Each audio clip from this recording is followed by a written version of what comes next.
Hello students, आज हम class 10 के ट्रिगोनोमेट्री का टेबल बनाने वाले हैं। ये टेबल के जो डिटेल्स होते हैं 0 degree, 30 degree, 45 degree, 60 degree, 90 degree, ये बच्चों को याद रखने में बड़ी दिक्कत होती है। हम आज इसको एक तरीके से ट्रिक से समझने की कोशिश करेंगे। ठीक है, जैसे मैं आपको समझा देता हूँ। साइन का 0 डिग्री 0 होता है। ठीक है, आपको बस इतना याद रखना है, साइन का 0 डिग्री 0 होता है। यकीन मानिए अब बहुत अच्छे से इस टेबल को बिना याद किए लिख सकेंगे, पूरा का पूरा टेबल बना सकेंगे। एग्जाम में भी आपको बहुत मदद होगी। तो अच्छे से समझते हैं, चलिए स्टार्ट करते हैं। साइन का 0 डिग्री 0 होता है, साइन का 90 डिग्री 1 होता है। तो आपको सबसे पहले ये दोनों डिटेल्स लिख लेनी है, 0 डिग्री और 90 डिग्री का। बचे 3 डिग्रीज, 30, 45 और 60 डिग्री। इन सबको आपको फ्रैक्शन के फॉर्मेट पर रख लेना है। ठीक है, ध्यान रखेंगे, पहले वाले को मैंने फ्रैक्शन पर नहीं रखा है, लास्ट वाले को भी मैंने फ्रैक्शन पर नहीं रखा है। बीच के तीनों को फ्रैक्शंस में रखेंगे और नीचे वाले की तरफ लिखेंगे 2√2 फ्रैक्शंस के नीचे की तरफ लिखेंगे 2√2 और ऊपर की तरफ लिखेंगे न्यूमरेटर साइड में 1√3। ये आपका साइन जो है वो कंप्लीट हो जाता है। ज़्यादा टफ नहीं है। साइन का 0 डिग्री 0 रखेंगे, साइन का 90 डिग्री 1 रखेंगे, साइन का और बाकी 30 डिग्री, 45 डिग्री, 60 डिग्री के लिए फ्रैक्शन का फॉर्मेट ड्रॉ कर लेंगे और डिनोमिनेटर में लिखेंगे 2√2 और न्यूमरेटर में लिखेंगे 1√3। अगर आपको इतनी बात समझ में आ रही है तो कॉस आपका बहुत आसानी से बन जाएगा। आपको बस क्या करना है, इसको रिवर्स कर देना है। ध्यान से देखिए मैं क्या कर रहा हूँ, इसको रिवर्स कर देना है। जैसे 1 जो है वो यहाँ आ जाएगा, √3/2 जो है वो यहाँ आ जाएगा, 1/√2 यहाँ रहेगा, 1/2 यहाँ आ जाएगा और 0 जो है वो यहाँ चला जाएगा। आपका कॉस कंप्लीट हो गया। समझ में आ रही है बात?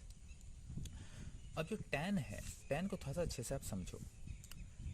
अगर मैं इसको भी फ्रैक्शन में रख दूँ, इसको भी फ्रैक्शन में दूँ, चूँकि बाकी सबको भी मैंने फ्रैक्शन पर रखा है, तो इस सबको भी अगर मैं फ्रैक्शन में रख दूँ तो नीचे 1 ही होगा। ये बात तो सबको पता है कि नीचे की तरफ अगर कुछ नहीं होता फ्रैक्शन में तो हम लोग डिनोमिनेटर में 1 रखते हैं। इसका न्यूमरेटर 0 है, साइन का 0 डिग्री का 0 है न्यूमरेटर, और कॉस का 0 डिग्री का जो न्यूमरेटर है वो 1 है। ध्यान रखेंगे, दोनों के न्यूमरेटर को लेकर tan बनाएंगे। दोनों के न्यूमरेटर को, आई रिपीट, दोनों के सिर्फ न्यूमरेटर को लेकर हम tan बनाएंगे। tan के सारे डिटेल्स हम सबके न्यूमरेटर्स को लेकर बनाएंगे। जैसे इसका न्यूमरेटर 0 है, इसका न्यूमरेटर 1 है, तो ये क्या हो जाएगा 0/1।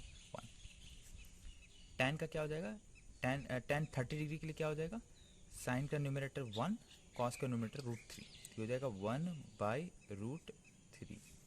ये हो जाएगा 1/1 विच इज़ 1।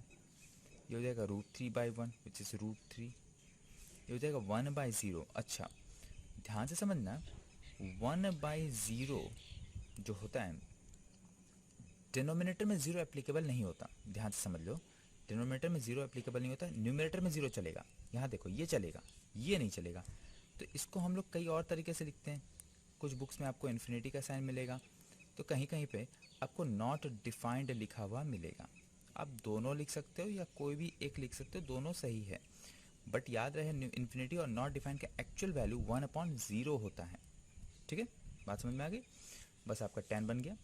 tan बनने के बाद जैसा आपको पता है कोसेक, सेक, कॉट इन सब के जस्ट रिवर्स होते हैं। तो कॉसेक किसका रिवर्स होता है, साइन का। तो साइन का रिवर्स को कॉसेक में कन्वर्ट कर देते हैं, 0/1, तो ये हो जाएगा 1/0 विच इज़ 1/0 का मतलब नॉट डिफाइंड। तो हम लोग यहाँ लिख लेंगे नॉट डिफाइंड। बार बार मैं बता दे रहा हूँ, नॉट डिफाइंड का मतलब, नॉट डिफाइंड का वैल्यू होता है 1/0। जिसके डिनोमिनेटर में 0 हो जाएगा वही नॉट डिफाइंड होगा। 1/2 2/1 विच इज़ 2, 1/√2 √2, √3/2 जस्ट रिवर्स कर रहे, उल्टा कर रहे, √3/2, तो इसको करेंगे 2/√3 और 1/1 का होगा 1। कॉस को भी जस्ट रिवर्स करेंगे सेक बनाने के लिए, तो 1/1 का होगा 1, √3/2 का होगा 2/√3, 1/√2 का होगा √2/1, 1/2 का होगा 2/1, 0/1 का हो जाएगा फिर से 1/0 which is not defined. I hope आपको बात समझ में आ रही होगी, आसानी से आपका टेबल बन रहा होगा। tan का फिर से देख लो, 1/0 तो उसका उल्टा करोगे cot के लिए, 1/0 0/1 का हो जाएगा 1/0 which is again not defined. 1/√3 के लिए हो जाएगा √3, 1/1 के लिए होगा 1, √3/1 इसके नीचे तो 1 है ना, तो √3/1 के लिए हो जाएगा 1/√3। और जब यहाँ देखोगे 1/0 जो नॉट डिफाइंड था इसका उल्टा करोगे तो वापस 1/0 का